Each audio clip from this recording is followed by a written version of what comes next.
निर्विघ्नं कुरु मे देव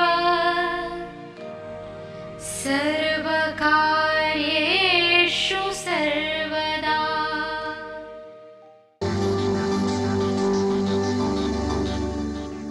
राजीव सूर्यवंशी वास्तु के क्षेत्र में एक जाना पहचाना नाम है। पिछले 1 दशक से भी अधिक समय से इस क्षेत्र में सेवारत, भवनों को बिना तोड़े या फेरबदल किए उनके परामर्श से असंख्य लोग लाभान्वित हुए हैं।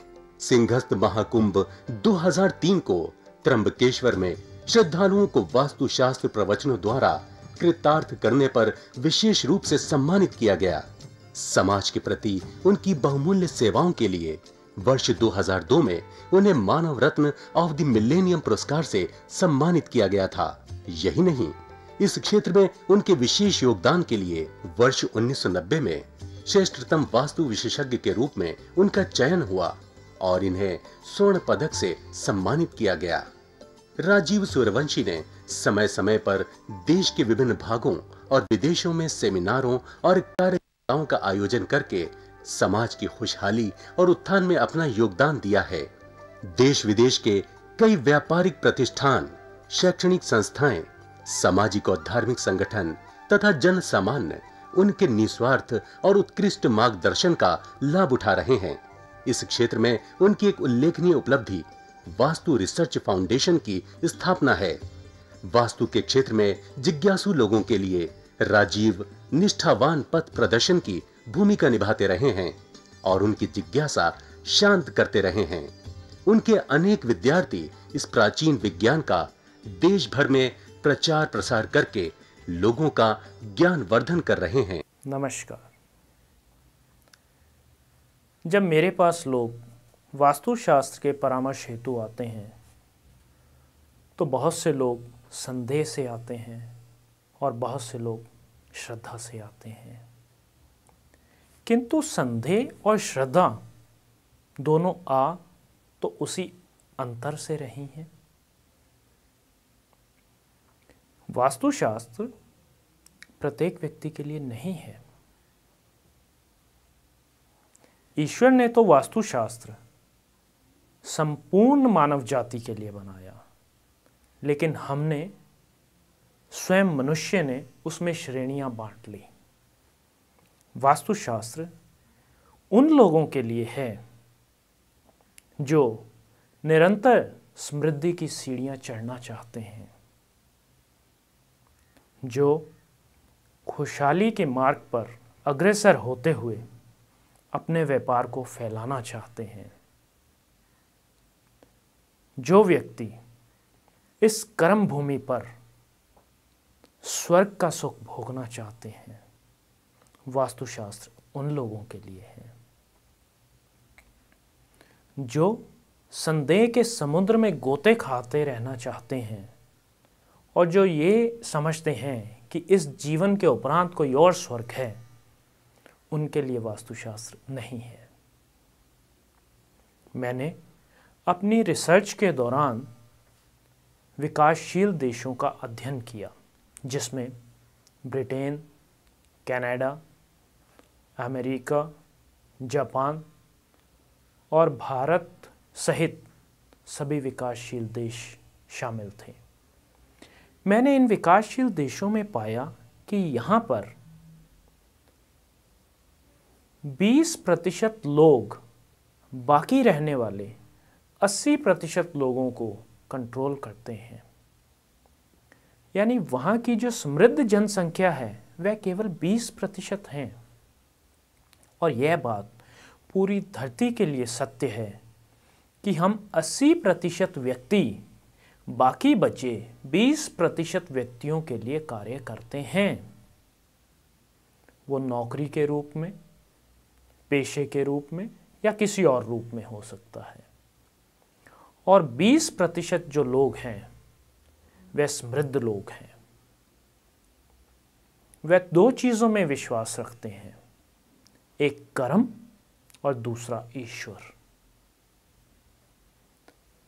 वे किसी चीज को शक से नहीं लेते। ये 20% व्यक्ति सदैव अग्रसर होते हैं। इसीलिए आपने देखा होगा अपने आसपास भी कि अमीर आदमी निरंतर अमीर बनता चला जाता है। क्या है इसका कारण? वह किंतु और परंतु के चक्कर में नहीं पड़ता। उसे कर्म करना है और ईश्वर में विश्वास रखना है। अब विश्वास वही व्यक्ति दूसरे पर रख सकता है जिसे पहले स्वयं पर विश्वास होगा। जैसे आप देखिए, आपको अपने बच्चे पर क्रोध करना होता है तो पहले वो क्रोध अपने अंदर उत्पन्न करना पड़ता है, फिर आप बच्चे पर क्रोध कर सकते हैं। इसी प्रकार से विश्वास है। एक बहुत अच्छे लेखक जावेद अख्तर साहब ने कहा है, मैं उन्हीं की पंक्तियां सुना रहा हूं, कि जिंदगी है तो ख्वाब है, ख्वाब हैं तो मंजिलें हैं, मंजिलें हैं तो यकीनन मुश्किलें भी हैं, मुश्किलें हैं तो हौसला भी है। कि हौसले से चलने वाला व्यक्ति विश्वास से भरा होता है और उसकी जीत अवश्य होती है।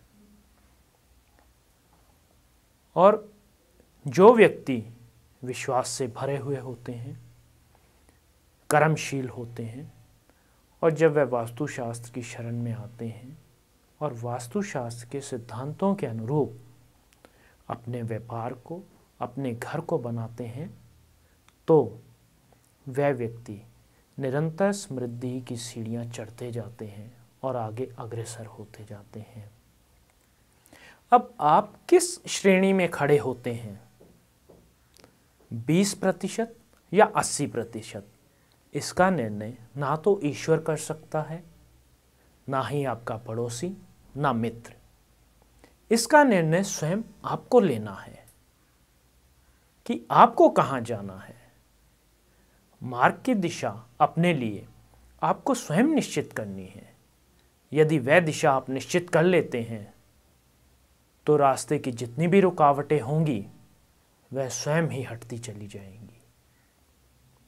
और यदि आप निश्चय नहीं ले पाते तो मार्ग की रुकावटें, चाहे वो छोटे से कंकड़ की तरह क्यों ना हो, वो पहाड़ में तब्दील हो जाएंगी। बहुत से लोग सोचने में बहुत समय व्यतीत कर देते हैं, अपने इस मनुष्य जीवन का बहुत सा हिस्सा इसी उलझन में व्यतीत कर लेते हैं, जाऊं या ना, करूं या नहीं, होगा या नहीं, होता है या नहीं होता। निर्णय आपको लेना है। इसके साथ ही मैं अपने वचनों को यहीं विराम देता हूं। कल आपसे फिर मुलाकात होगी, तब तक के लिए नमस्कार। दर्शकों, अगर आपकी भी कोई समस्या है तो आप राजीव जी से अपॉइंटमेंट लेकर मिल सकते हैं। प्रतिष्ठान में आपका स्वागत है। राजीव जी की सेवाएं भारतवर्ष के साथ साथ विदेशों में भी उपलब्ध हैं। यदि आप वास्तुशास्त्र प्रवचन कराना चाहते हैं, उसके लिए भी आप हमसे संपर्क कर सकते हैं। वास्तु की स्पेशल किट, जिसमें सिद्ध यंत्र और अभिमंत्रित की हुई 10 वस्तुएं हैं, जो कि आपके पूरे घर के विभिन्न स्थानों के उपयोग में आएंगी। आप भी परामर्श के लिए राजीव सूर्यवंशी जी से मिल सकते हैं। पता है भारतीय वास्तु अनुसंधान प्रतिष्ठान, C6, सरस्वती गार्डन, कीर्ति नगर, नई दिल्ली 15।